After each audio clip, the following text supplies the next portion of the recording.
Hello everyone. Welcome back to Telugu ఉద్యోగ సందేశాలు YouTube channel.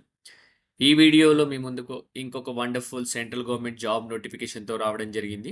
ఈ నోటిఫికేషన్ మనకు department of space, government of ఇండియాకి సంబంధించిన సంస్థ నుంచి రావడం జరిగిందనమాట. టెక్నీషియన్ లెవెల్ పొజిషన్స్ అలాగే అసిస్టెంట్ లెవెల్ పొజిషన్స్ సంబంధించి వేకెన్సీస్ రిలీజ్ అయ్యాయి. జాబ్‌లో చేరగానే 45,000 ప్లస్ సాలరీ ఉంటుంది. సో వీడియోలో clear cut complete information discuss చేసుకుందాం. అసలు ఎవరెవరు ఎలిజిబుల్? రిటన్ ఎగ్జామినేషన్ ఉంటుందా? లేదా స్కిల్ టెస్ట్ ఉంటుందా? లేదా? అలాగే ఆన్‌లైన్‌లో అప్లై చేసుకోవాలా? ఆఫ్‌లైన్‌లో అప్లై చేసుకోవాలా? ఫీజ్ ఎంత? సో వీటన్నిటి గురించి నేను క్లియర్‌గా ఎక్స్‌ప్లెయిన్ చేస్తాను. వీడియోని స్కిప్ చేయకుండా ఎండ్ వరకు చూడడానికి ట్రై చేయండి. So dot to dot, pin to pin explanation ఇస్తాను. ఒక వీడియో చూసిన వెంటనే మీరు ఇమ్మీడియేట్‌గా అప్లై చేసేస్తారు. సో అంత క్లారిటీతో ఎక్స్‌ప్లెయిన్ చేస్తాను. మిస్ అవ్వద్దు. వీడియో నచ్చితే గనుక వీడియో చూసిన తర్వాత చిన్న లైక్ చేసి సపోర్ట్ చేయండి. సో దట్ ఈ వీడియో వేరే వాళ్ళకి రీచ్ అవుతుంది. వాళ్ళు కూడా చూసి అప్లై చేయడానికి ట్రై చేస్తారు. ఇంకా మన ఛానల్ సబ్స్క్రైబ్ చేసుకున్న వాళ్ళంటే వెంటనే ఛానల్ సబ్స్క్రైబ్ చేసుకోండి. సో నేను ప్రతిరోజు వీడియో పెట్టిన వెంటనే మీకు మీదకి రావాలంటే పక్కనున్న బెల్ ఐకాన్ యాక్టివేట్ చేసుకోండి. సో దట్ మీకు ప్రతిరోజు అప్డేట్ రావడం జరుగుతుంది. సో దీనికి సంబంధించిన ఎటువంటి లింక్ అయినా టెలిగ్రామ్ ఛానల్ పేసి అక్కడ నుంచి యాక్సెస్ చేయండి guys. So without any delay let us jump into the official notification now. So guys, official notification మనకొచ్చేసి గవర్నమెంట్ ఆఫ్ ఇండియాకి సంబంధించిన సంస్థ department of space physical research laboratory నుంచి రిలీజ్ అయింది. ఇది ఒక ల్యాబొరేటరీ అనమాట. దీనికి సంబంధించిన లింక్ ఇది. ఈ లింక్ క్లిక్ చేస్తే మీకు ఇలా పేజ్ ఓపెన్ అవుతుంది. సో పేజ్ ఓపెన్ అయిన తర్వాత అడ్వర్టైజ్మెంట్ నెంబర్ 0225 ఉంది కదా, 31 అక్టోబర్ రోజు రిలీజ్ అయింది. ఇక్కడ చూసుకుంటే recruitment of technical assistant and technician అనమాట బి. సో మనకు నోటిఫికేషన్ డౌన్లోడ్ చేసుకోవాలనుకుంటే కనుక ఇక్కడ మోర్ అనే బటన్ ఉంది కదా, దానిపైన క్లిక్ చేస్తే యాక్చువల్ నోటిఫికేషన్ సంబంధించి డీటెయిల్స్ అయితే కనబడతాయి మనకు. ఓకే, ఇది నోటిఫికేషన్ అనమాట. సో నోటిఫికేషన్ ఆల్రెడీ నేను డౌన్లోడ్ చేశా. దాని గురించి ఇప్పుడు క్లియర్‌గా డిస్కస్ చేసుకుందాం. సో గైస్, నోటిఫికేషన్ రిలీజ్ అయిపోయింది కాబట్టి సో ప్రతి ఒక్కరు ఒకటే ఒక పాజిటివ్ యాటిట్యూడ్ తోటి ఉండాలి ఎప్పుడైనా. నోటిఫికేషన్ రిలీజ్ అయిన వెంటనే ఒక పొజిషన్, ఒక పోస్ట్ నాది అని మీరు ఫీల్ అయితేనే మీకు జాబ్ అనేది గ్యారంటీగా వస్తది. సో ఆ పాజిటివ్ యాటిట్యూడ్ తోటి ఇమ్మీడియేట్‌గా నోటిఫికేషన్ చూసేద్దాం ఇప్పుడు. సో మనకి నోటిఫికేషన్ వచ్చేసి మనం ఇందాక చెప్పుకున్నట్టు ఫిజికల్ రీసెర్చ్ ల్యాబొరేటరీ నుంచి రిలీజ్ అయింది. ఒక premier scientific and research institute అనమాట ఇది. గవర్నమెంట్ ఆఫ్ ఇండియాకి సంబంధించింది. మనకు డిపార్ట్మెంట్ ఆఫ్ స్పేస్ కింద వస్తుంది. ఆటోనమస్ బాడీ అనమాట ఇది. ఓకే. సో అడ్వర్టైజ్మెంట్ నెంబర్ ఇక్కడ ఉంది. డేట్ కూడా మనకు 4th అక్టోబర్ అనమాట. జస్ట్ నిన్ననే రిలీజ్ అయిందనమాట. For the position of technical assistant and technician అనమాట. సో ఇప్పుడు చూసుకుందాం మనము.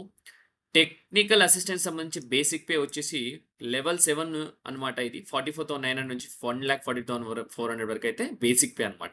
ఓకే. సో మనకు అన్ని కటింగ్స్ పోను అకౌంట్‌లో మనకు 45,000 వరకే సాలరీ వస్తుందనమాట. ఓకే. సివిల్ ఇంజినీరింగ్‌కి సంబంధించి చూసుకుంటే సివిల్ విభాగంలో 2 వేకెన్సీస్ ఉన్నాయన్నమాట. ఓబీసీకి 1, ఎస్టీకి 1 వేకెన్సీ. దీనికి కావాల్సిన qualification first class diploma in civil engineering from a recognized state board అనమాట. మెకానికల్ విభాగంలో 2 వేకెన్సీస్. దీనికి అన్‌రిజర్వ్డ్ కేటగిరీలో 1, ST 1 vacancy.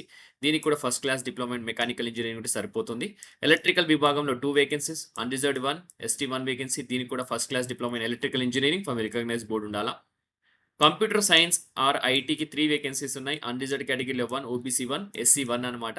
First class diploma in computer science IT from recognized state board ఉంటే సరిపోతుంది. ఎలక్ట్రానిక్స్ విభాగంలో 1 వేకెన్సీ ఉంది. ఈడబ్ల్యూఎస్‌కి ఒక వేకెన్సీ అనమాట అందుట్లో. Okay. First class diploma electronics engineering from recognized state board అనమాట. ఇది క్వాలిఫికేషన్ సంబంధించిన డీటెయిల్స్ అనమాట. సో మనకు మోడ్ ఆఫ్ సెలక్షన్ చూసుకుంటే written test plus skill test అనేది ఉంటుంది. కరిక్యులమ్ బేస్డ్ అనమాట. ఓకే.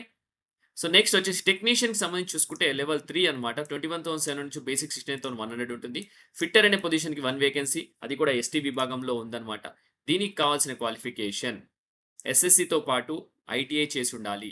లేదా దాంతో పాటు ఎన్టీసీ ఆర్ ఎన్ఏసీ సర్టిఫికేట్ ఉంటే సరిపోతుంది. In fitter trade from NCVT అని క్లియర్‌గా మెన్షన్ చేశారు. టర్నర్ అనే పొజిషన్‌కి 2 వేకెన్సీస్. అన్‌రిజర్వ్డ్ కేటగిరీలో 1, ఓబీసీ 1. సో మన క్వాలిఫికేషన్ వచ్చేసి ఎస్ఎస్‌సితో పాటు ఐటీఐ ఉండాలా. ఎన్టీసీ, ఎన్ఏసీ ఇన్ టర్నర్ విభాగంలో ఉండాలన్నమాట. మెకానికల్‌కి ఒక వేకెన్సీ ఉందన్నమాట. ఎస్టీ కేటగిరీలో అది. మనకు ఎలక్ట్రానిక్స్ మెకానిక్‌కి వచ్చేసి 2 వేకెన్సీస్ ఉన్నాయి. అన్‌రిజర్వ్డ్ కేటగిరీ 1, ఓబీసీ 1 అనమాట. ఎలక్ట్రీషియన్‌కి 2 వేకెన్సీస్. Unreserved 1, EWS 1. ప్లంబర్‌కి 1 వేకెన్సీ అన్‌రిజర్వ్డ్ కేటగిరీలో.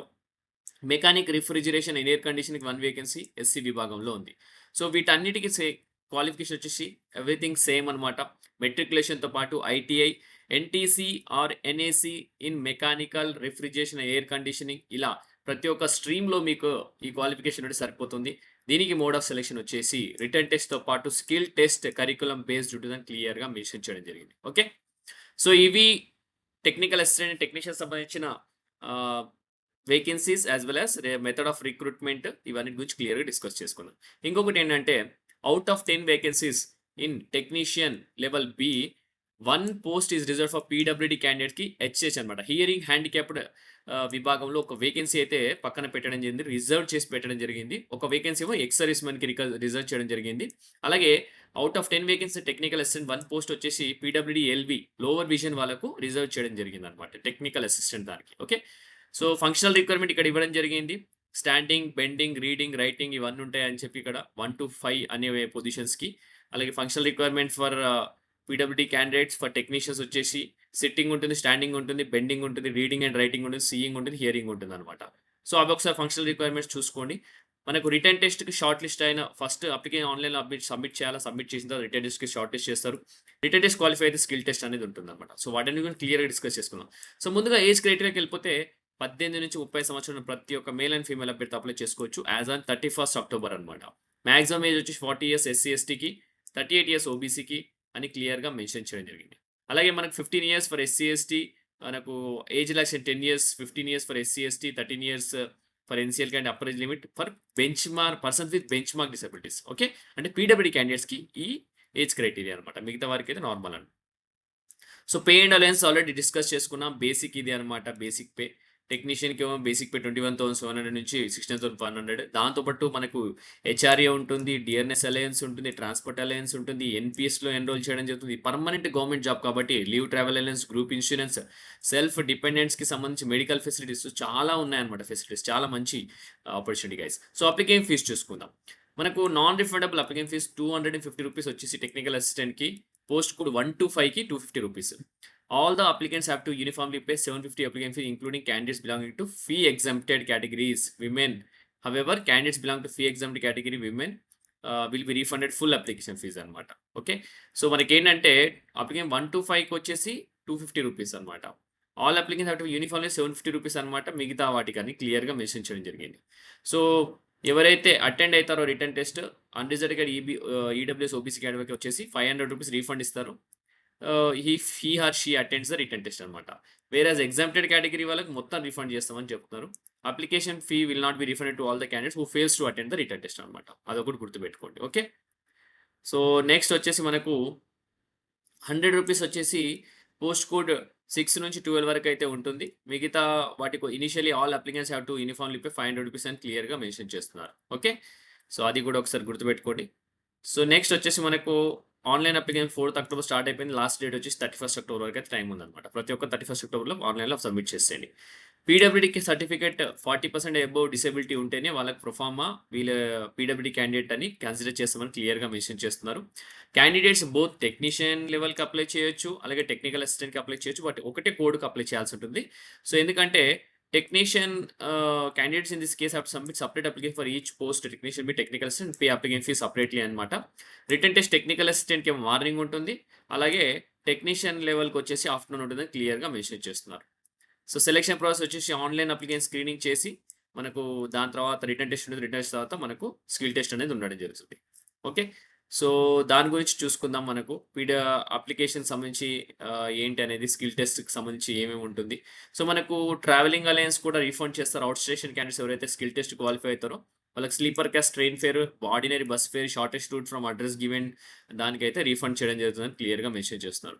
ఎవరైతే గవర్నమెంట్ ఆర్గనైజేషన్‌లో వర్క్ చేస్తారో వాళ్ళు ఎన్ఓసీ సర్టిఫికేట్ కూడా ప్రొవైడ్ చేయాల్సి ఉంటుంది. అంటే at the time of document verification అనుకోండి, ఇంటర్వ్యూకి పిలిచినప్పుడు, ఓకే. స్కిల్ టెస్ట్‌కి గాని వాటికి పిలిచినప్పుడు అవన్నీ చూపియాల్సి ఉంటుంది. మీరు ముందే ఆ ఎన్ఓసీ తీసుకొని పెట్టుకోవాల్సి ఉంటుంది. ఓన్లీ ఇండియన్ నేషనల్స్ మాత్రం అప్లై చేయాల్సి ఉంటుంది దీనికి, ఈ జాబ్స్‌కి. సో, నెక్స్ట్ వచ్చేసి ఇక్కడ చూసుకున్నట్టయితే ఏదైనా క్వెరీస్ ఉంటే ఈ recruit@prl.resident.in అనే ఈమెయిల్‌కి మీరు ఈమెయిల్ చేస్తే సరిపోతుంది. ఓకే.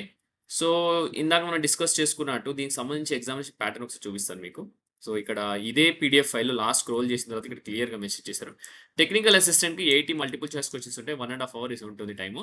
మనకు ఈచ్ క్వెషన్‌కి రైట్ క్వెషన్‌కి 1 మార్క్ ఉంటుంది. నెగెటివ్ మార్కింగ్ వచ్చేసి 0.33 మార్కింగ్ నెగెటివ్ ఉంటుంది. ఓకే. మనకు టెక్నీషియన్‌కి వచ్చేసి 80 మల్టిపుల్ చాయిస్ క్వెషన్ 1 ½ అవర్స్ ఉంటుంది. 1 క్వెషన్ రైట్ ఆన్సర్‌కి, రాంగ్ ఆన్సర్‌కి 0.33 నెగెటివ్ మార్కింగ్ ఉంటుంది. స్కిల్ టెస్ట్ వచ్చేసి మనకు 100 మార్క్స్‌కి ఉంటుంది. 2 వీక్ 100 ఫర్ 100 మార్క్స్ అని క్లియర్‌గా మెన్షన్ చేయడం జరిగింది. సో, పాసింగ్ క్రైటీరియా చూసుకుంటే అన్‌రిజర్వ్డ్ కేటగిరీ 32 రావాల్సి ఉంటుంది 80 మార్క్స్‌కి. అలాగే మనకు రిజర్వ్డ్ క్యాండిడేట్స్‌కి వచ్చేసి 24 రావాల్సి ఉంది 80 మార్క్స్‌కి. స్కిల్ టెస్ట్‌లో 50 రావాల్సి ఉంటుంది 100కి, 40 రావాల్సి ఉంటుంది 100కి అనమాట. ఎవరికి? రిజర్వ్డ్ క్యాండిడేట్స్‌కి. ఓకే.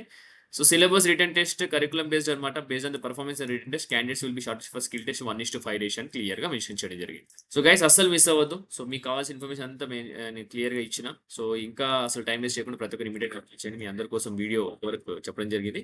నచ్చితే లైక్ చేయండి, షేర్ చేయండి. Thank you for watching the video guys. Have a great day.